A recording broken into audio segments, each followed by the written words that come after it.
স্বামী হিসাবে স্ত্রীর হক আদায় করেছিলিস? আল্লাহর নবী বলেছেন, এই স্বামীরা তোমরা তোমাদের স্ত্রীদের কমসে কম 17টা শিক্ষা দান করিও। কটা? বউকে তো একটাও শিক্ষা দেননি। দয়া করে একটু শুনে যান। আল্লাহর নবী বললেন, এই স্বামীরা তোমরা তোমাদের স্ত্রীদের জীবনে 17টা শিক্ষা দান করবে। 1 নাম্বার হলো আসসালামু ক্বাবলাল কালাম। স্বামী স্ত্রী যখন কথাবার্তা বলবে একে অপরকে সালাম দেওয়া নেওয়া করবে। আল্লাহর রহমত, মহব্বত, ভালোবাসা আল্লাহ বাড়িয়ে দেবে। বউকে তো কোনোদিন সালাম দেননি না, শালীকে খালি সালাম দিচ্ছে, শালীকে। 2 নম্বরে নবীজি বললেন, এই স্বামীরা তোমরা তোমাদের স্ত্রীদেরকে এই শিক্ষা দান করবে, তারা যেন কোনোদিন কাবা শরীফের দিকে মুখ করে কোনোদিন থুতু যেন না ফেলে। 3 নম্বরে বলা হলো তোমরা তোমাদের স্ত্রীদেরকে এই শিক্ষা দান করবে, তারা যেন কোনোদিন কাবা শরীফের দিকে মুখ করে কোনোদিন পেশাব পায়খানা যেন না ফেরে। 4 নম্বরে বলা হলো তোমরা তোমাদের স্ত্রীদেরকে এই শিক্ষা দান করবে, তারা যেন কোনোদিন কাবা শরীফের পেছন ফিরে যেন পেশাব পায়খানা যেন না ফেরে। 5 নম্বরে বলা হলো তোমরা তোমাদের স্ত্রীদেরকে এই শিক্ষা দান করবে, তারা যেন কোনোদিন গোসলখানায় পেশাবে যেন না ফেরে। 6 নম্বরে বলা হলো তোমরা তোমাদের স্ত্রীদেরকে এই শিক্ষা দান করবে, তারা যেন কোনোদিন গোসলখানায় উলঙ্গ অবস্থায় গোসল যেন না করে। 7 নম্বরে বলা হলো তোমরা তোমাদের স্ত্রীদেরকে এই শিক্ষা দান করবে, তারা যেন হাতের চুড়ি কি বলেন হাতের চুড়ি তারা যেন কোনোদিন দুটো ব্যবহার যেন না করে। এক হাতে একটা চুড়ি পরবে, এক হাতে দুটো চুড়ি পরা মেয়েদের নিষেধ আছে। বাবাজি কোথায় আছে? আল্লাহর নবী যখন এই হাদিসটা বলেছিলেন, আল্লাহর নবীর ডান দিকে বসেছিলেন হযরত আবু বকর সিদ্দিক রাদিয়াল্লাহু তাআলা আনহু, বাম দিকে বসেছিলেন হযরত ওমর ফারুক রাদিয়াল্লাহু তাআলা আনহু। সঙ্গে সঙ্গে হযরত ওমর ফারুক উঠে দাঁড়িয়ে বলছেন, ইয়া রাসূলুল্লাহ, আমার স্ত্রী যদি এক হাতে 2 বা 2 এর বেশি চুড়ি পরলে ক্ষতিটাই কি? আল্লাহর নবী বলেন, ওমর, তোমার স্ত্রী যদি এক হাতে 2 বা 2 এর বেশি চুড়ি পরে, স্ত্রীর চুড়ির ঝুনঝুনি আওয়াজটা পরপুরুষের জন্য হলো হারাম। এই জন্য আল্লাহর নবী বললেন, এই স্বামীরা তোমরা তোমাদের স্ত্রীদেরকে এই শিক্ষা দান করবে, তারা যেন মাথার বালিশ, কি বলেন ভাই কথা বলুন না একটু, মাথার বালিশ তারা যেন কোনোদিন দুটো ব্যবহার যেন না করে। স্বামী স্ত্রী যখন ঘুমাবে খবরদার কোনোদিন ছোট ছোট দুজনে দুটো আলাদা বালিশ ব্যবহার করবে না। স্বামী স্ত্রী যখন ঘুমাবে দুইজনে একটা লম্বা বালিশ ব্যবহার করবে। স্বামী স্ত্রী যদি এক বালিশে মাথা রেখে ঘুমায়, আল্লাহর রহমত, মহব্বত, ভালোবাসা আল্লাহ বাড়িয়ে দেবে। এই ওয়াজটা শোনার পরে আমার মুরব্বী বাবাজিরা মনে মনে বলছে, ওরে মারুফ, 20 বছর আগে বোদরা বাজারে ওয়াজটা কেন করলি না? তোর চাচি আর শুতে নেয় না। এমনি বললাম, চলেন। এরপরে নবীজি বললেন, এই স্বামীরা তোমরা তোমাদের স্ত্রীদেরকে তোমরা যেমন খাবে স্ত্রীদের তেমন খাওয়াবে, তোমরা যেমন পরবে স্ত্রীদের তেমন পরাবে। তাহলে প্যান্ট গেঞ্জি পরাতে বলিনি বাবা, তুমি দামি দামি জামা কাপড় পরেছো আর তোমার বউকে মিলুয়ার অনুসারী বাজারে কেউ নেয় না, চৈত্র মাসের সেলের শাড়ি পরিয়েছো, এটা আদর্শবান স্বামীর পরিচয় নয়। এরপরে নবীজি বললেন, এই স্বামীরা তোমরা তোমাদের স্ত্রীদেরকে নামাজের শিক্ষা দেবে, তোমরা তোমাদের স্ত্রীদেরকে ভাষা শিক্ষা দেবে, তোমরা তোমাদের স্ত্রীদেরকে আদবের শিক্ষা দেবে, তোমরা তোমাদের স্ত্রীদেরকে নিয়ে মাঝে মাঝে বেড়াতে বেরোবে। মাঝে মাঝে বউকে নিয়ে বেড়াতে যাবেন, ইকোপার, নিকোপার, চিড়িয়াখানা, ভিক্টোরিয়া, জাদুঘর, তারামণ্ডল। পরের বউ না নিয়ে গিয়ে নিজের বউটাকে নিয়ে যাবেন, আল্লাহ খুশি হবে। আর পরের বউ নিয়ে গেলে শয়তান খুশি হবে। আর পরের বউ নিয়ে গেলে না, নিজের বউ নিয়ে গেলে কোনো টেনশন নেই। চিড়িয়াখানায় নিজের বউ নিয়ে বেড়াতে যাবেন, কোনো টেনশন নেই। আর পরের বউ নিয়ে গেলে কিরম করবে জানেন? আমার দিকে তাকান, সব আমার দিকে তাকান। পরের বউ নিয়ে গেলে খালি এমন করবে, চোরের মতো খালি এমন করছে, জানবেন বউটা নিজের নয়, পরের বউ। এরপরে নবীজি বললেন, এই স্বামীরা শোনো, তোমরা তোমাদের স্ত্রীদের গালে প্রথম খাবারটা তুলে দেবে। আল্লাহর নবী বলেছেন কোন স্বামী যদি তার স্ত্রীর গালে প্রথম খাবার তুলে দেয়, সদকা করলে যে নাকি আল্লাহ দেয়, ওই নাকি স্বামীর আমলনামায় আল্লাহ লিখে দেয়। বইয়ের গালে কোনোদিন তো খাবার তুলে দেননি।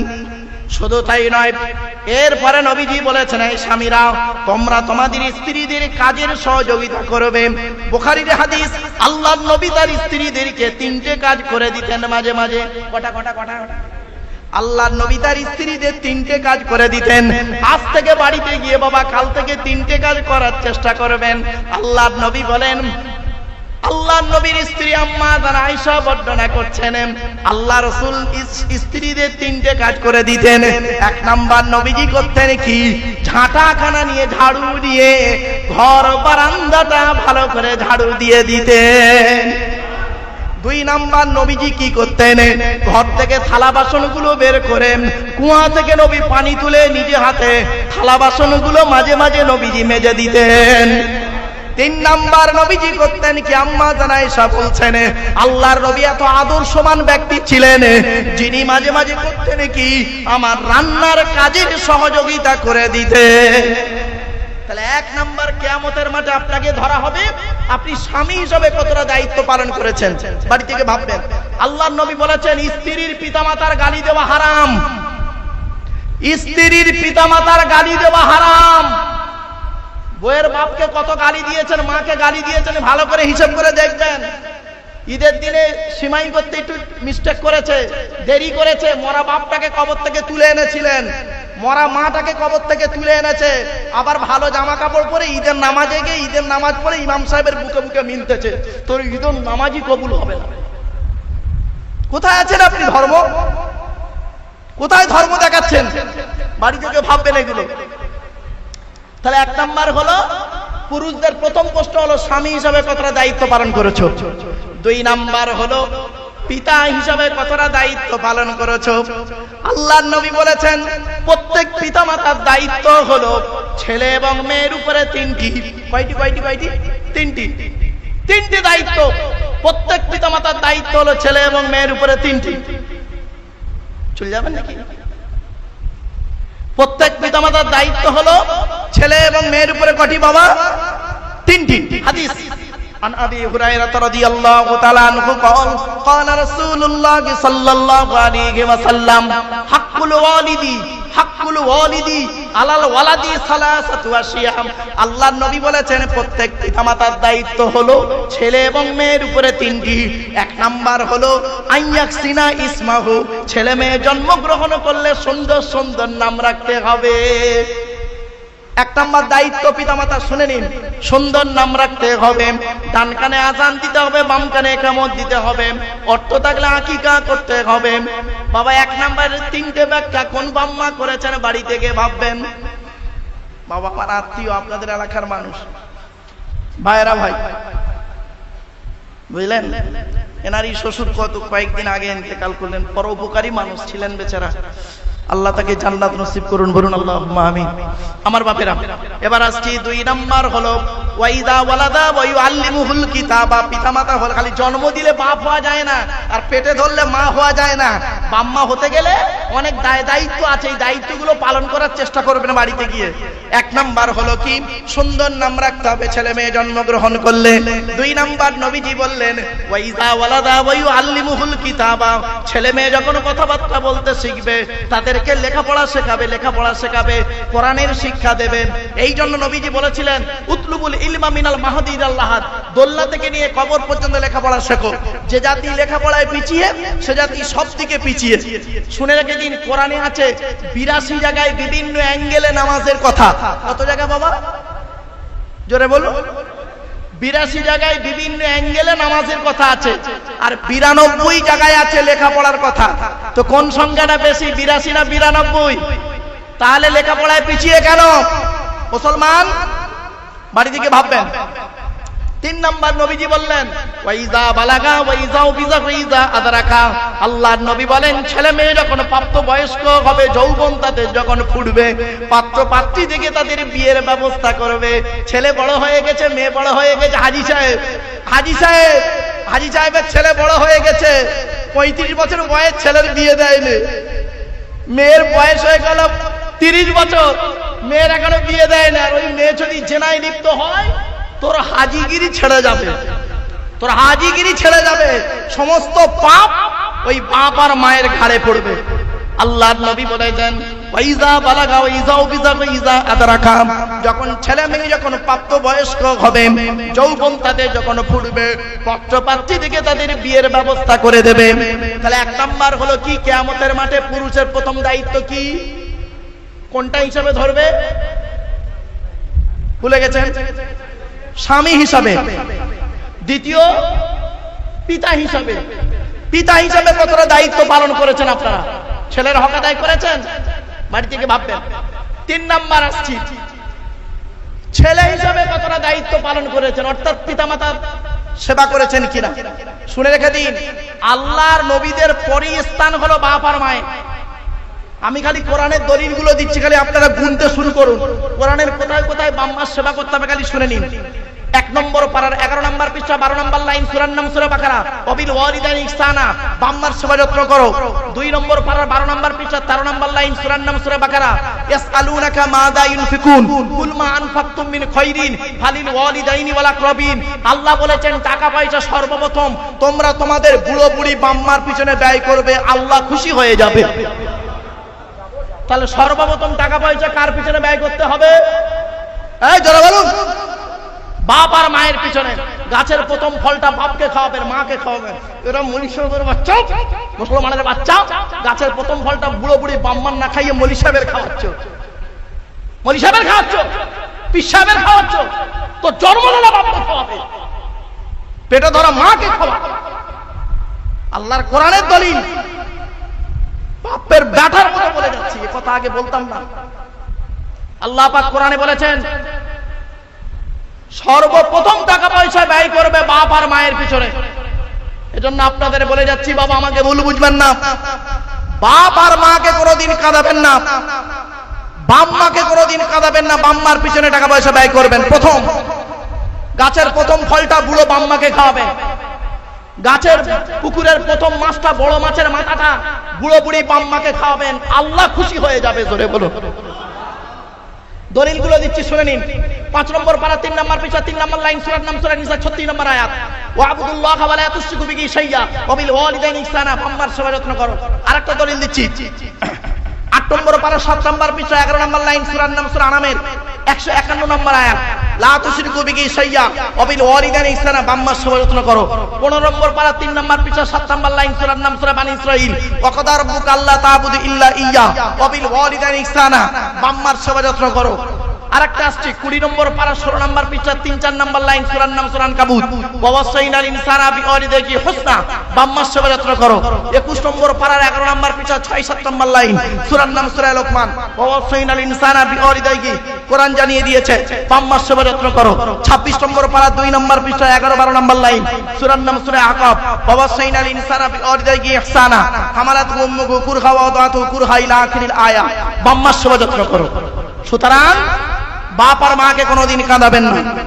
এরপরে নবীজি বলেছেন, শুনে নিন, আল্লাহর নবীর কাছে একজন ব্যক্তি এসে বলছেন, ইয়া রাসূলুল্লাহ, আমি যুদ্ধের ময়দানে গিয়েছিলাম, এসে দেখছি আমার মা মারা গেছে, আমি কি করতে পারি বলুন। নবীজি বললেন, শোনো, তুমি তোমার মায়ের জন্য 2টো কাজ করবে। 1 নাম্বার কি করবে? তুমি তোমার মায়ের রুহে মাগফিরাতের দোয়া চাইবে। 2 নাম্বার মায়ের জন্য দান খয়রাত করবে, কবরে শুয়ে শুয়ে সওয়াব পাবে। আপনাদের বাপ মারা গেছে, মা মারা গেছে, আপনারা দয়া করে বাম্মার কবরটা জিয়ারত করবেন।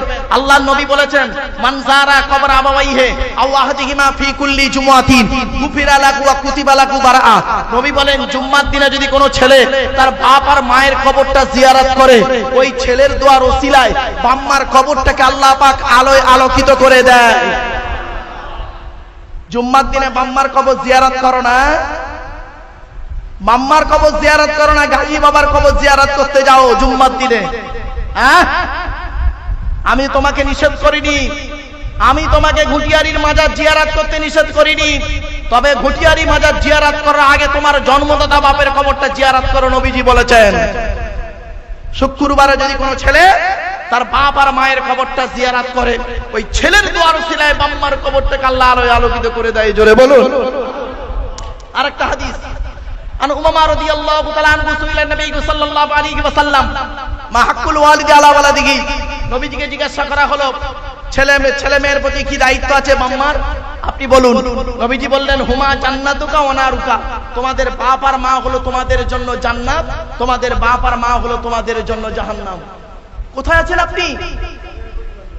আরেকটা হাদিস দিচ্ছি, আন আব্দুল্লাহ ইবনে আমর রাদিয়াল্লাহু তাআলা আনহু قال جاء رجل الى رسول الله صلى الله عليه وسلم اني اريد الجهاد يا رسول الله, একজন যুবক ছেলে নবীজির কাছে এসে বলছেন হুজুর যুদ্ধের ময়দানে শহীদ হতে চাই। আল্লাহর নবী বললেন ক্বালা হাইয়ুন আবওয়াকা, তোমার বাপ আর মা কি জীবিত আছে? নবীজি বললেন, ছেলেটি বললেন ক্বালা নাম, জি হ্যাঁ। নবীজি বললেন ক্বালা ফাতিগমা ফাজাহিদ, চলে যাও বাম্মা সেবা যত্ন করো, বাম্মা যদি খুশি হয়ে যায় তুমি শহীদের মর্যাদা পেয়ে যাবে। কোথায় আছেন আপনি? বাপকে কাঁদিয়েছেন, মাকে কাঁদিয়েছেন, বাপ মরে গেল, মা মরে গেল, একবারও তার কবরটা জিয়ারত করলেন না। বাপের কবরটায় কি অবস্থায় জঙ্গলের মধ্যে পড়ে আছে, কেন বাপের কবরটা মায়ের কবরটা পরিষ্কার পরিচ্ছন্ন করে রাখতে পারেন না? পরিষ্কার পরিচ্ছন্ন করে জুম্মার দিনে জিয়ারত করতে পারেন না? যদি বলে হুজুর আপনি কি করেছেন, কবরটা গিয়ে একবার দেখে আসবেন আমার বাম্মার কবরটা কি করে রেখেছি, তবে মাজার করিনি, কি করে গেছি পরিষ্কার পরিচ্ছন্ন করে গেছি, জলসায় যখন বেরোই আব্বা মার কবর জিয়ারত করেই বেরোই। বাবা বাস্তবটাই বলে যাচ্ছি, বাম্মার নামে গরিব ফকির খাওয়াতে পারেন না? আল্লাহ আপনাদের এত টাকা দিয়েছে, বাম্মার নামে প্রতি বৃহস্পতিবারে কি শুক্রবারে বাম্মার নামে 4টে ফকির খাওয়াতে পারেন না? যদি বলেন হুজুর আপনি কি করেন, খাওয়াই বাবা।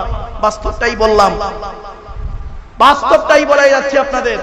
আল্লাহর রহমত নাজিল হবে, আল্লাহর রহমত নবী পাকের কদম উসিলা বাম্মা ওস্তাদ পীরের দোয়ার উসিলা আল্লাহ পাক আজকে এই জায়গায় এনেছে। বাস্তবটা আপনাদের বলে যাচ্ছি, আপনারাও চেষ্টা করুন, আপনারাও চেষ্টা করুন, বাম্মার সেবা যত্ন করুন, বাম্মাকে কোনোদিন কাঁদাবেন না, ছেলের দায়িত্ব পালন করুন। তাহলে 1 নাম্বার হলো স্বামী হিসাবে, 2 নাম্বার বাপ হিসাবে, 3 নাম্বার ছেলে হিসাবে, 4 নাম্বার ভাই হিসাবে কি দায়িত্ব পালন করেছো? ভাই, বাপ মরে গেছে, বড় ভাই বেঁচে আছে, বাপ মরে গেছে, বড় ভাই বেঁচে আছে, ছোট ছোট ভাইদের সম্পত্তি ভাই বড় ভাই নিজের নামে রেকর্ড করে বসে আছে, উনি আবার হাজি সাহেব। ছি ছি, ওকে হাজি সাহেব বলতেই ঘৃণা লাগে। আল্লাহর কোরআন বলেছে, আমি বলি নাই, ইন্নাল্লাযীনা ইয়াকুলুনা আমওয়ালাল ইয়াতামা যুলমান ইন্নামা ইয়াকুলুনা ফি বুতুনিহিম নারা ওয়া সায়াসলাউনা সাঈরা। 4 নম্বর পারা 17 নম্বর পৃষ্ঠা 14 নম্বর লাইন, সূরার নাম সূরা নিসা 10 নম্বর আয়াত। আল্লাহ বলছেন নিশ্চয়ই যারা ইয়েতিমের মাল ভক্ষণ করে, ইয়েতিমের টাকা খেয়ে নেয়, ইয়েতিমের মাল খেয়ে নেয়, তারা তাদের পেটে নরকের আগুনগুলো ঢোকাতে শুরু করে। মনে রাখবেন, কঠিন পাপ কাজ হলো মদ খাওয়া যেমন হারাম, সুদ খাওয়া তেমন হারাম, বিয়ের পণ্য নেওয়া তেমন হারাম, জমির আলচুরি করা তেমন হারাম, মিথ্যা কথা বলা তেমন হারাম, আর ইয়েতিমের মাল খেয়ে নেওয়াটাও তেমন হারাম। আল্লাহ পাক কোরআনে বলেছেন ইয়েতিমের মাল খাবে না, লা তাকরাবু মালাল ইয়াতীমি ইল্লা বিল্লাতী হিয়া আহসান। সূরা বনী ইসরাঈলে বলা হয়েছে খবরদার ইয়েতিমের মালের ধারে বাড়ে যাবে না। অনেকে আছে দেখবেন ইয়েতিমের মাল খাওয়ার জন্য প্রস্তুত হয়ে আছে। বাস্তব বলে যাচ্ছে, আজকের আপনারা ইয়েতিমের মাথায় হাত বুলাবেন। আল্লাহর নবী করতেন কি, হাদিস মানজারা, আল্লাহর নবী করতেন কি, মান আবা ইয়াতিম, আল্লাহর নবী বলেছেন মান আবা ইয়াতিমান। ঘটনাটা বলি আপনাদেরকে, নবীজি মদিনার বাজারে যখন বেরোতেন, বাচ্চা বাচ্চা ছেলেদের দেখতে পেলে বাচ্চারা কি করত, নবীজিকে সালাম দিত। নবীজি বাচ্চাদের সালাম দিতেন, আর নবীজি বলতেন তোমার নাম কি? বাচ্চা তার নাম বলল। তোমার বাপের নাম কি, মায়ের নাম কি বলল। নবীজি জিজ্ঞাসা করতেন তোমার আব্বা মা বেঁচে আছে? ওদের মধ্যে যদি কোনো বাচ্চা বলতো আমার আব্বা মা দুজনেই মারা গেছে, তখন করতো কি জানেন, নবীজি ওই বাচ্চাটাকে বুকে জড়িয়ে ধরে বলতেন তোমার বাম্মা কেউ নেই, আমি মোহাম্মদ, আমার বাম্মাও কেউ নেই। তো নবীজি বলতেন মান আবা ইয়াতীমান মান আবা ইয়াতীমান ইলা তুআমিহি ওয়া শারাবিহি আওজাবাল্লাহু লাহুল জান্নাহ। আল্লাহর নবী বলেন কোন ব্যক্তি যদি কোনো ইয়েতিমের মাথায় হাত বুলায়, ইয়েতিমের মাথায় হাত বুলায়, ইয়েতিমকে পানি পান করায়, ইয়েতিমের আশ্রয় দেয়, ইয়েতিম বাচ্চাকে খাবার খাওয়ায়, বাম্মাহারা সন্তানকে যদি কেউ খাবার খাওয়ায়, বাম্মাহারা সন্তানকে যদি কেউ আশ্রয় দেয়, আল্লাহ রাসূল বলেছেন আওজাবাল্লাহু লাহুল জান্নাহ, ওই ব্যক্তির জন্য জান্নাত ওয়াজিব হয়ে যায়। কোথায় আছেন আপনি? এতিমের মাল খেয়েছেন, এতিমের সর্বনাশ করেছেন, করে আপনি ফেরেশতা বেনে গেছেন এখন। বাহ, এবার আসছি, তাহলে স্বামী হলো, পিতা হলো, ছেলে হলো, ভাই হলো। 5 নাম্বার, চাচা হিসাবে কতটা দায়িত্ব পালন করেছেন? চাচা বাবা, চাচা যারা হয়েছেন ভাইপোদের সম্পত্তি নেবেন না, চেষ্টা করবেন ভাইপোদের হকটা আদায় করতে। 6 নাম্বার হলো কি জানেন? 6 নাম্বার হলো দুলাভাই বোঝেন? দুলাভাই, বোনাই হিসেবে কতটা দায়িত্ব পালন করেছো। আর দেওর হিসাবে আল্লাহর নবীর কাছে মেয়ে ছেলেরা এসে বলেছিলেন, ইয়া রাসূলুল্লাহ, আমরা কাকে বেশি ভয় করব? নবীজি বললেন, তোমরা দেওর থেকে দূরে সরে থেকো। দেওর হলো মৃত্যুর মতো খতরনাক জিনিস। সুতরাং দেওর আর দুলাভাই থেকে দূরে দায়িত্ব পালন করুন। এরপরে আসি 7 নাম্বার। 7 নাম্বারে বলা হয়েছে ফুপা আর খালু। খালু বোঝেন তো? খালার বর খালু, আর ফুপুর বর ফুপা। আপনারা কি বলেন? বেটি বলেন নাকি? জামাই বাবু বলেন। যাই হোক, এই দায়িত্ব পালন করুন। 7 নাম্বার। 8 নাম্বারে বলা হয়েছে মামা হিসাবে কতটা দায়িত্ব পালন করেছেন। মামা যারা হয়েছেন, মামা হিসাবে কতটা দায়িত্ব পালন করেছেন। 9 নাম্বার হলো দাদু হিসাবে কতটা দায়িত্ব পালন করেছেন। দাদু মানে বাপের বাপ। এখানে অনেক দাদা বসে আছে, দাদু বসে আছে। বাপের 4টে ছেলে, বড় ছেলেটা পয়সা দেয় বলে বড় ছেলেকে খালি লজেন কিনে দেয়, বিস্কুট কিনে দেয়। আর ছোট ছেলেটা গরিব, কিছু দিতে পারে না, ওর ছেলে মেয়েকে দেখে না, ওকে দাদু বলতেই ঘৃণা লাগে। অনেক দাদু আছে, ওরা আমার গালে দাঁড়িয়ে রেখেছে, নামাজও পড়ে। ঠিক না বে? ঠিক। 10 নাম্বার হলো নানা হিসাবে কতটা দায়িত্ব পালন করেছেন। নানা অনেক নানা এখানে আছে যারা নাকি কি করে, বড় মেয়ের বড় জামাইটা পয়সাওয়ালা, ও যেন বড় জামাইয়ের ছেলে মেয়েকে খুব গুরুত্ব দেয়। আর মেজো জামাইটা গরিব, ভ্যান চালায়, টোটো চালায়, কিছু দিতে পারে না, ওর ছেলে মেয়েকে অত গুরুত্ব দেয় না। মনে রেখো ও নানা, তোমার মতো নানা হলো জাহান্নামী। গালে দাঁড়িয়ে আর মাথায় টুপি, নামাজ তোমাকে ঠেকাতে পারবে না। মনে রাখবেন, নামাজ পড়লেই জান্নাতে যেতে পারবেন না যদি নামাজ কবুল হয়। ঠিক না ঠিক? নামাজ পড়লেই জান্নাত পাবেন না যদি নামাজ কবুল না হয়। অতএব নামাজটা যাতে কবুল হয়, ঈমানটাকে ঠিক রেখে নামাজটাকে পড়ুন। আগেই বলে দিয়েছি, 3টে জিনিস এক হলে ইবাদত কবুল হবে। আমার বাপেরা, দেখতে দেখতে আপনাদের কাছে 2 ঘন্টা আলোচনা করলাম। ভাষাগত দিক থেকে ত্রুটি হলে ক্ষমা করবেন। ভালো থাকুন, সুস্থ থাকুন, মানুষকে ভালোবাসুন। নামাজ কারোর জন্য মাপ নাই বাবা, নামাজ তো আপনাকে আমাকে পড়তেই হবে। মুসলমানের ঘরে জন্ম নিয়েছেন, নামাজ আমার আপনার উপরে ফরজ। 2 নাম্বার হলো রোজা আমার উপরে ফরজ, আপনার উপরে ফরজ, বিশেষ ব্যক্তি বিশেষ কারণ ছাড়া। এবারে হজ বিশেষ ব্যক্তি বিশেষ কারণ ছাড়া, যাকাত বিশেষ ব্যক্তি বিশেষ কারণ ছাড়া। আমার বাপেরা, কথাগুলো একটু মাথায় রাখুন। নামাজ পড়ুন, রোজা রাখুন, অর্থ থাকলে হজ করুন, যাকাত আদায় করুন, স্ত্রীর হক আদায় করুন, পিতামাতার সেবা যত্ন করুন, ভাই মিলেমিশে চলুন, প্রতিবেশীর উপকার করুন। বাবা, আমার 4 শ্বশুর ভাই মাওলানা সাহেবের, আপনাদের এলাকার মানুষ, তারই শ্বশুর মশাই ইন্তেকাল করেছেন কয়েকদিন আগে। আল্লাহ তার কবরটাকে জান্নাতের টুকরা বানান করুন, আল্লাহুম্মা আমিন। আরো অনেক শ্বশুরা তারা হায়াতে আছেন, তাদের আল্লাহ শেফায়ে কুল্লি ইনায়েত করুন, বলুন আল্লাহুম্মা আমিন। বাপেরা, আপনাদের কাছে এতক্ষণ আলোচনা করলাম, ভাষাগত দিক থেকে ত্রুটি হলে ক্ষমা করবেন। ভালো থাকুন, সুস্থ থাকুন, মানুষকে ভালোবাসুন, অন্তরে জিরিপির ছাড়িয়ে দিন। একবার তাকবীর দেন, নারায়ে তাকবীর, নারায়ে তাকবীর। পীরে কামেল মাওলানা মুফতি আলহাজি ইউনুস আলী সাহেব, পীরে কামেল জনাব মাওলানা মুফতি ইউনুস আলী সাহেব, নারায়ে তাকবীর।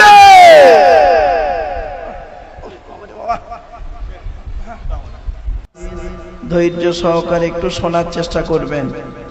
আজ আমি আপনাদের কাছে মাত্র 4টি বিষয়ের উপরে আলোচনা রাখবো ইনশাআল্লাহ। সেটি হলো 1 নাম্বার, আমার আপনার সৃষ্টিকর্তা রব মহান আল্লাহ সুবহানাহু ওয়া তাআলা সম্পর্কে। 2 নাম্বার হলো যাকে সৃষ্টি না করলে কুল কায়নাত, আসমান জমিন পৃথিবী কিছুই সৃষ্টি হতো না, সেই সৈয়দুল মুরসালিন রাহমাতুল লিল আলামিন মুহাম্মদ মুস্তাফা সাল্লাল্লাহু আলাইহি ওয়াসাল্লাম সম্পর্কে আপনাদের কাছে কিছু আলোচনা রাখবো ইনশাআল্লাহ। 3 নাম্বার হলো বাস্তব জীবনে আমরা কিভাবে চলবো, বাস্তব জীবনে কিভাবে আমরা চলবো সেই চিন্তা ভাবনা নিয়ে আমরা আজকের আলোচনা কিছু রাখবো। 4 নাম্বার আলোচনা রাখবো আল্লাহর ওলিদের সম্পর্কে আলোচনা রাখবো আপনাদের কাছে। ওলি কাকে বলে, ওলি হতে গেলে কতগুলো গুণ থাকা দরকার, কোন ব্যক্তিকে আপনারা আল্লাহর ওলি বলবেন, আজ আমি আপনাদের কাছে টু দি পয়েন্টের উপরে কয়েকটি কথা রাখবো ইনশাআল্লাহ। আশা করি আপনারা আমার আলোচনার ভূমিকাটা শুনি বুঝতে পেরেছেন আলোচনার বিষয়বস্তু।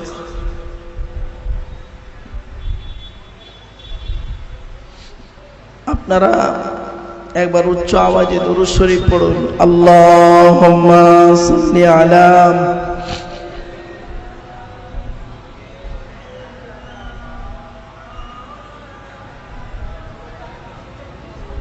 ওয়া আলা আলি সাইয়্যিদিনা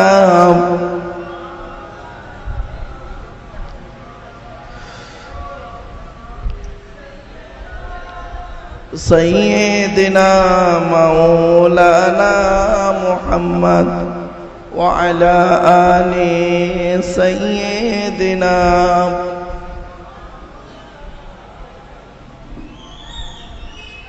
আমার বাপেরা টু দি পয়েন্টের উপরে কয়েকটা আলোচনা। সর্বপ্রথম আলোচনা আমি রাখবো আপনাদের কাছে আমাদের সৃষ্টিকর্তা আল্লাহ সম্পর্কে। আল্লাহ রাব্বুল আলামিনের পরিচয় হলো 4টে। আল্লাহ নিজেই বলছেন, কুল নবী তুমি বলো হুয়াল্লাহু আহাদ, সে আল্লাহ হলেন একক। 2 নাম্বার আল্লাহুস সামাদ, আল্লাহ হলেন অমুখপেক্ষী, আল্লাহ কারোর মুখপেক্ষী নন, সারা পৃথিবী তার মুখপেক্ষী। 3 নাম্বার লাম ইয়ালিদ ওয়া লাম ইউলাদ, আল্লাহ কাউকে জন্ম দেয়নি, আল্লাহ কেউ জন্ম দেয়নি। 4 নাম্বার ওয়ালাম ইয়াকুল লাহু কুফুয়ান আহাদ, আল্লাহর সমকক্ষ কেউই নেই। এই সূরাটা হলো আল্লাহর পরিচয়। এরপরে আসছি এই সূরাটার মধ্যে অনেক জিনিস আমরা পাবো, তার মধ্য থেকে 4টে জিনিস আপনাদেরকে আমি তুলে ধরেছি। 1 নাম্বার হলো এই সূরাটার ভিতরে এই সূরাটাই যে আল্লাহর পরিচয় সেটা আপনাদের জানিয়ে দিলাম। 2 নাম্বার হলো এই সূরাটি আরবি ভাষায় বাংলায় অর্থ করে বলে দিলাম। 3 নাম্বার হলো এই সূরাটির ভিতরে 4টে ধর্ম বেরিয়ে এসছে, ইসলাম, মুশরিক, ইহুদি এবং নাসারা। 4 নাম্বার হলো আল্লাহ রাসূল বলেছেন এই সূরাটি যদি কোনো ব্যক্তি 3 বার পাঠ করে, কুল হুয়াল্লাহ সূরা যদি 3 বার পাঠ করে, ওই ব্যক্তির আমলনামায় 1 খতম কোরআন শরীফ পড়ার সওয়াব আল্লাহ লিখে দেবে। সুতরাং এই কুল হুয়াল্লাহ সূরা আপনারা রাতে ঘুমানোর আগে পড়ার চেষ্টা করুন। আল্লাহর নবী করতেন কি, কুল আউযু বিরাব্বিল ফালাক, কুল আউযু বিরাব্বিন নাস আর কুল হুয়াল্লাহ, আয়াতুল কুরসি ঘুমানোর আগে এগুলো তেলাওয়াত করে ঘুমাতেন। তো আপনি আমি আমলটা যদি করতে পারি তাহলে অনেক সমস্যা থেকে আল্লাহ পাক অনেক সমস্যার সমাধান আমাদের করে দেবেন ইনশাআল্লাহ। এবারে আসছি এই সূরাই জানিয়ে দিচ্ছে সৃষ্টিকর্তার পরিচয়টা কি। 1 নাম্বার আল্লাহ বলেন একক, আমাদের বিশ্বাস একটাই থাকবে, আমরা যেখানেই যাই করি না কেন আমরা মাথা নত করবো, সাজদা দেব, ভিক্ষা চাইব একমাত্র শুধুমাত্র একজনের কাছে, তিনি হলেন আল্লাহ। আল্লাহ ছাড়া অন্য কারোর কাছে মাথা নত করা যাবে না। সে যত বড় পীর সাহেব, মনি সাহেব, মুফতি সাহেব, ইমাম সাহেব, বক্তা সাহেব হোক না কেন। এমনকি বলা হয়েছে আপনি সাজদা যেখানে দেবেন একমাত্র আল্লাহকেই সাজদা দেবেন। আল্লাহ পাক কোরআনে বলেছেন লা তাসজুদু লিশ-শামসি ওয়ালা লিল কমারি উসজুদু লিল্লাহ, তোমরা আল্লাহকে চন্দ্রকে সেজদা দিও না, সূর্যকে সেজদা করো না, উসজুদু লিল্লাহ, তোমরা আল্লাহকে সেজদা করো। সুতরাং আল্লাহ যখন নিজেই বলেছেন আল্লাহকে সেজদা করতে, আপনি কেন কোন ব্যক্তির মাজারে গিয়ে সাজদা দেবেন? খবরদার নয়। আল্লাহর ওলিকে ভালোবাসুন, আল্লাহর ওলির কবর জিয়ারত করুন, আল্লাহর ওলির কবরটাকে সংরক্ষণ করুন, কিন্তু আল্লাহর ওলির কবরে গিয়ে শিরিক করবেন না। কবর সাজদা দেওয়া শরীয়ত সম্মত নয়, এটা মনে রাখবেন। এটা বারে বারে আমি বলছি আপনাদেরকে, এগুলো আপনি সরে থাকবেন এগুলো থেকে। আর একটা কথা আপনাদেরকে বলি, আল্লাহর ওলিকে ভালোবাসুন। আল্লাহর ওলিকে ভালোবাসতে গিয়ে আপনি এমন কাজ করবেন না শরীয়ত বিরোধী কাজ, যেটা কোরআন হাদিস গ্রহণ করে না, এগুলো থেকেও দূরে সরে থাকুন। তাই আল্লাহ রাব্বুল আলামিন বললেন, এই পৃথিবীর সব জিনিসের মালিক হলাম আমি আল্লাহ, আর পৃথিবীর মানুষ তোমরা মাথা নত করো, সাজদা দেবে, ভিক্ষা চাইবে একমাত্র শুধুমাত্র একজনেরই কাছে, তিনি হলেন আল্লাহ। এটা আপনার মাথায় সর্বপ্রথম যেন থাকে। এবং আল্লাহকে বিশ্বাস করবেন কতটুকু? পৃথিবীর সবকিছু চাইতে বাপ মা ভাই বোন দাদা দাদি নানা নানি খালা খালু ফুপা ফুপু মামা মামি শ্বশুর শাশুড়ি স্ত্রী ছেলে মেয়ে টাকা পয়সা ধন সম্পদ সব চাইতে সর্বপ্রথম আপনার আমার কাছে হবে কে? আল্লাহ। আল্লাহই হলো আমার শ্রেষ্ঠ। আল্লাহ রাসূল বলেছেন, যতক্ষণ পর্যন্ত আল্লাহ এবং নবী তোমার সবচাইতে আগে না থাকবে, ভালোবাসার দিক থেকে, বিশ্বাসের দিক থেকে, ভরসার দিক থেকে, ততক্ষণ পর্যন্ত তুমি খাঁটি মোমেন বলে দাবি করতে পারবে না। এটা মাথায় রাখুন। ভরসা করবেন আল্লাহর উপরে ভরসা করুন, কোন ব্যক্তির উপরে ভরসা করবেন না। আল্লাহ পাক কোরআনে বলেছেন, ইজা আযামতা ফাতাওয়াক্কাল আলাল্লাহ ইন্নাল্লাহা ইউহিব্বুল মুতাওয়াক্কিলিন। আল্লাহ পাক বলছেন, তুমি যখন ভরসা করবে একমাত্র আল্লাহর উপরে ভরসা করবে। আর ইন্নাল্লাহা ইউহিব্বুল মুতাওয়াক্কিলিন, যারা আল্লাহর উপরে ভরসা করে কোনো কাজ করে, আমি আল্লাহ তাদের অত্যন্ত ভালোবাসি। সুতরাং আপনার বিশ্বাসটা যেন, বিশ্বাসের উঁচু জায়গাটা, সব থেকে উঁচু জায়গাটা হবে কার উপরে? আল্লাহর উপর। ভরসার সব থেকে টপ র্যাঙ্কের জায়গাটা হবে আল্লাহর উপর। এটা যদি আপনার আমার মধ্যে থাকে, তাহলে আপনি আমি মানে সঠিক জায়গায় যেতে পারবো, নইলে আমাদের সব বেকার হয়ে যাবে। তাই আল্লাহ বললেন, কুল, নবী তুমি বলো, হু আল্লাহু আহাদ, সে আল্লাহ হলেন একক। 2 নাম্বার, আল্লাহুস সামাদ, আল্লাহ হলেন অমুখপেক্ষী। আল্লাহ কারোর মুখপেক্ষী নয়, আপনি আমি সকলের মুখপেক্ষী। ছোটবেলায় মায়ের দুধের মুখপেক্ষী ছিলাম, বড় হয়েও দেখবেন বুড়ো বয়সে ছেলে বৌমার মুখপেক্ষী। কিন্তু একমাত্র আসমান পৃথিবী জমিনের মধ্যে একজনই আছেন যিনি কারোর মুখপেক্ষী নন। আর প্রত্যেকটা ব্যক্তি বস্তু, প্রত্যেকটা প্রাণী একজনে আল্লাহর মুখপেক্ষী, কারো না কারোর মুখপেক্ষী। কিন্তু সৃষ্টিকর্তা আল্লাহ কারোর মুখপেক্ষী নন, এজন্য আল্লাহ হলেন সমাদ। এটা মাথায় রাখুন। সুতরাং আপনি এই বিশ্বাসটা রাখুন, আল্লাহ কারোর মুখপেক্ষী নয়। 3 নাম্বার, লাম ইয়ালিদ ওয়া লাম ইউলাদ, আল্লাহ কাউকে জন্ম দেয়নি, আল্লাহকেও কেউ জন্ম দেয়নি। মনে রাখবেন, সৃষ্টিকর্তাকে কেউ জন্ম দেয়নি, আর সৃষ্টিকর্তা কাউকে জন্ম দেয়নি, এ বিশ্বাস আপনার আমার থাকতে হবে।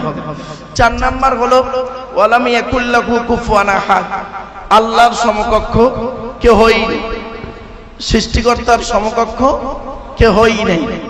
এটা আপনার আমার মাথায় যদি থাকে, তাহলে সব ঠিক হবে, নইলে সব বেকার হবে। তাই আমি আপনাদের কাছে অনুরোধ করছি, আপনারা আজকের এই 17ই শ্রাবণ জলসাটা দিয়েছেন, খুব ভালো কাজ করেছেন। অনেক সময় মানুষ কি করে জানেন, শরীয়তের বিরোধী অনেক কাজ করে ফেলে। আপনারা দয়া করে সেই কাজগুলো করেননি। কোরআন হাদিস ইজমা কিয়াস মোতাবেক আপনি কাজগুলো করছেন। বাবা বাবা আমি একটা কথা বলি, মিডিয়াগুলোকে বলছি, বাবা তোমরা একটু সাইড টাইট করে বসো বাবা, একটু সাইড করে বসো বাবা, যাতে করে এই লোকগুলো দেখতে অসুবিধা হচ্ছে। তাই আমার অনুরোধ বাবা, তোমরা একটু এমন জায়গায় করে বসো যাতে করে এদের অসুবিধা না হয়। এখন তো এইসব উঠেছে, আজ থেকে 30 বছর আগে এসব ছিল না, 20 বছর আগেও ছিল না। এখন এইসব উঠে এখন বিশাল একটা হই হই। এসব ইনকাম আছে এদের, এই ছেলেগুলোর ইনকাম আছে, এর মাধ্যমে প্রচুর টাকা ইনকাম। তো যাই হোক বাবা, এরা আবার একটু মিস্টেক করে, এরা আবার ভুল করে কি জানেন, বাজে বাজে ছবি দিয়ে দেয় আর একে তাকে লাগিয়ে দেয়।